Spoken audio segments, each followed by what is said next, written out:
आपल्या पुरातन शास्त्रांनी दर महिन्याला एक श्राद्ध कर्म सांगितलेलं आहे आणि 12 महिन्यांनी एक वर्ष श्राद्ध सांगितलेलं आहे. ही झाली श्रद्धा. याला काही सायंटिफिक आधार आहे? मुळातच आपल्या पिढ्यानोपिढ्या 100, 200, 500 पिढ्या हे करतायत. म्हणजे सगळे मूर्ख होते का आणि मी एकटाच जन्माला आलो तुम्ही शहाणा आहे का असं म्हणण्यासारखं आहे.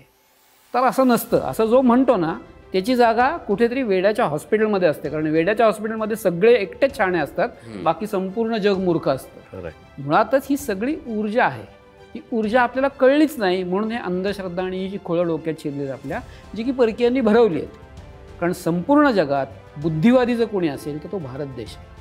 आपण खरंच आपली बुद्धी 100% वापरायला सुरुवात केली तर आपण जगावरती सत्ता गाजवू शकतो की आपण कधीही गाजवू नये. म्हणून इंग्रजांनी आल्या आल्या आपली शिक्षण पद्धती बदलली. बरोबर. आणि आपल्या मुळात बुद्धीवरती घाला घातला, आपला बुद्धिभेद केला आणि म्हणून आपण आधी चर्चा करतोय श्रद्धा का अंधश्रद्धा.